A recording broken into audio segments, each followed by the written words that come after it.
For those of you who are fans of the channel, you will know that whenever I have a demo guitar here in the studio, that would be these guys back here, call them the floaters, I like showing you not just the guitar itself, but also, if possible, comparing it with one of my more permanent tools of the trade.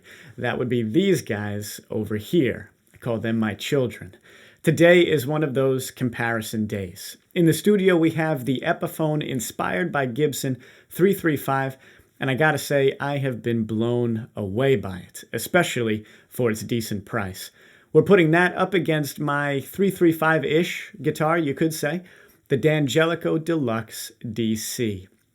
As usual, we're going to be doing my standard blind tone test, but in addition to that this time, I also want to just take a minute or two and chat about some spec comparisons here.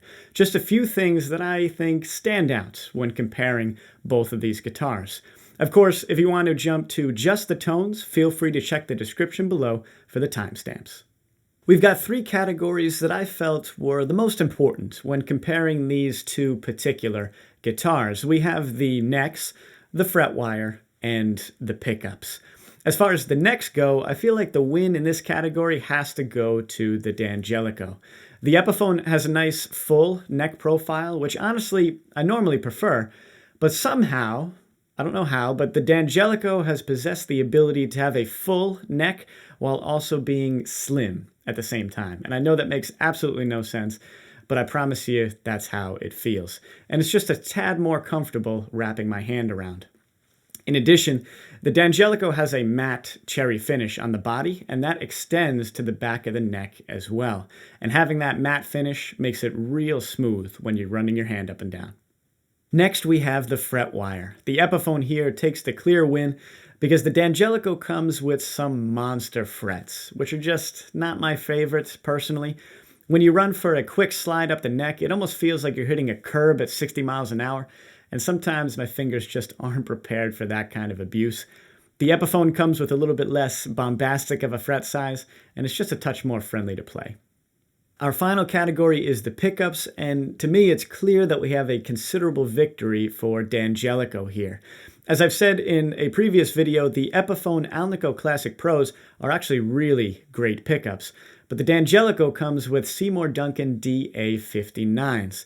Not only is Seymour Duncan awesome at making pickups in general, but they even fine-tuned these just for D'Angelico, and I think they did an awesome job. As far as the wiring and the electronics go, though, that I have to hand it to Epiphone for the win, because it comes with just a simple three-way toggle, standard volume and tone pots, no coil splitting or push-pulls, and for a semi-hollow, I really appreciate simple controls.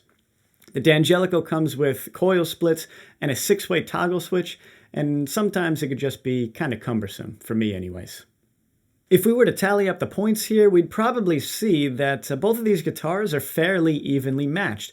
There's a few things about each that I really love, and just a few things about each guitar that I wouldn't mind tweaking just a bit. I find that all kind of interesting, especially since both of these guitars don't really sit in the same price bracket. Let's move on now to the blind tone test. We really want to see if there's any obvious sonic superiority to one guitar or the other. And afterwards, as usual, I'll let you know which guitar was which.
So guitar number 1 was the Epiphone, making guitar number 2 the D'Angelico. Let me know in the comments below if you guessed the guitars correctly and which one you prefer, either spec-wise, sound-wise, or all together. Honestly, I really do love both of these guitars, but I must love the D'Angelico just a hair more because, as you can see, she is still in my permanent family member section, and probably will be for some time. As always, I've been Joey. Thanks so much for watching this video. If you enjoyed, please tap that like button because it really helps out the channel. If you haven't already, also feel free to subscribe because we're always putting out cool new stuff. I will see you guys soon, and on that note, thanks so much and take care.